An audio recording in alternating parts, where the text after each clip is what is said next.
You know, it's bad news, dumb shit. When I'm full rep and be full of red rum.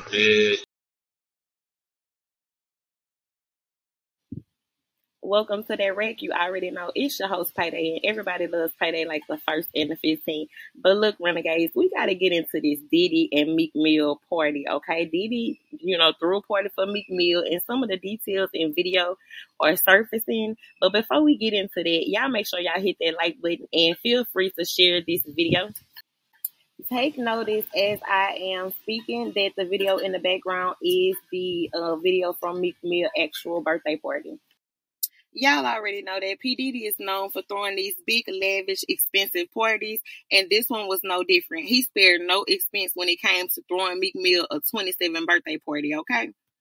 But the property manager, Jason Haight, who was the manager of the property where this, big mansion party took place, he is coming out to discuss what he found in the bedrooms and in the house after the party was over with, okay? But what was left behind? It was cocaine, half-empty bottles of liquor, used condoms, and blood-stained bedding was evidence of how crazy this party was, okay? Jason Haight said the bedrooms the following day were disgusting. He says there were broken bottles of alcohol, used condoms, blood on the beddings, powder, razor blades by the hundreds, lubricant on the dressers and marble floors. The razors by the hundreds is crazy, okay? He also said he found panties, bras, and even 2 iPhones in the bushes behind the bowling alley. This is crazy. Exotic dancers and masks, curvaceous women in tiny bras, and the main event, a naked woman served up as a sushi platter, appeared in the video. The day-long party held on May 3rd, 2014. Now, May 3rd is also my birthday, too. I don't know if that's Meek Mill's birthday or just the date of the party, but if so, hey, birthday twin, okay? But this cost Diddy a whopping $25,000 to rent the Parisian Palace. Actually, $25,000 for P. Diddy is not a large amount. The mansion was crowded with celebrities shuffling through the mass of people accompanied by their entourages of bodyguards and trophy women. Lingerie-clad dancers performed provocatively on set-up stages, and other curvaceous, scantily dressed women posed around the various rappers for photos.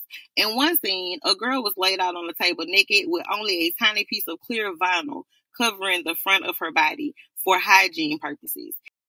As rows of sushi were framed on and around her while workers offered bottles of sauce, the partygoers smiled into the camera, posing with their friends. At one point, Mill, Montana, and Diddy stood on an elevated platform to give a speech, laughing with each other as one partygoer shouted to see if there was liquor up there. In April 2014, Haight, the mansion's longtime caretaker, says he was contacted by Diddy's personal assistant saying he wanted to rent the venue for a party for Meek Mill. It was held 3 days after Mill's birthday, so that would make his birthday April 31st, but he specifically wanted it to be on the night of the first fight between Floyd Mayweather and Marcos Maidana.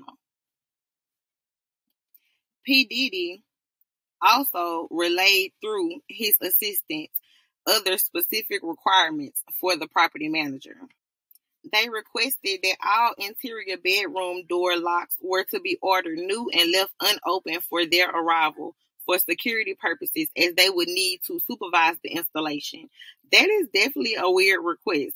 So he had to change all the locks on the doors and then leave them unopened?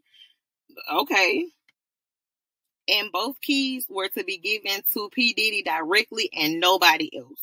Haight also claimed that Diddy's team requested double-sided locks on bedroom doors to be left unlocked for a guest arrival, with 2 sets to be given to Diddy.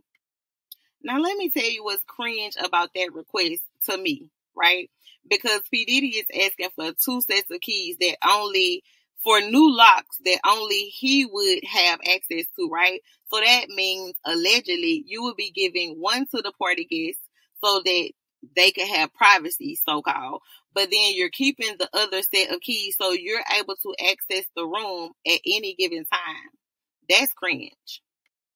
The property manager also says that he was given a rough estimate of 850 guests for the mansion party, and they agreed upon a $25,000 fee for 24 hours. But 900 guests showed up, and most partook in the evening's drug-fueled festivities, including Diddy, who Haight described as being wasted. To oversee the evening's operation and ensure Diddy and his team would have him on site should problems arise, the property manager agreed to remain on site throughout the rental.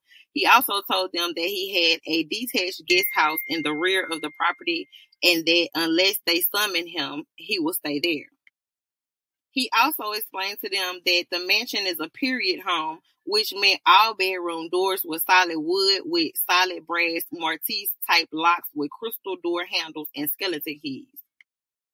According to the property manager, the mansion cost $7.5 million to build, with hand-painted ceilings by artist Thomas Bassetti, which took 8 years to finish.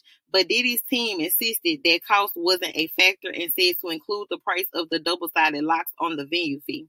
Diddy allegedly had an insurance policy to cover the mansion, its contents, and any loss of life for the event. Any loss of life? What? Diddy even brought in his own smoke detectors, okay? The property manager revealed. He stated that this policy mandated the use of smoke detectors in all areas of the homes and guest houses. He also wanted and would prefer brand new ones and would have them shipped to the property manager, which would be installed upon arrival. They said the detectors will be temporarily attached and removed after the event, and the property manager agreed. The party ended around 3 a.m. and there was rampant cocaine use, with broken bottles and condom wrappers left all over the property, according to the property manager. He also said that the bedrooms were left in disarray, and he estimated that he collected around half an ounce of cocaine from around the palace. Child, he said he thought it was powdered sugar everywhere. Woo. Well, I guess it's safe to say that Meek Mill had his 27th birthday party that will go down in history, okay? But that concludes this video. Y'all feel free to drop down in the comment section and tell me how y'all feel about everything. Again, before y'all leave, if y'all did not already hit the like button, please go ahead and hit the like button. And if you are not already subscribed to the channel and you enjoyed this video, go ahead and click subscribe. And put your post notifications on. That way, anytime I drop anything, you'll be notified.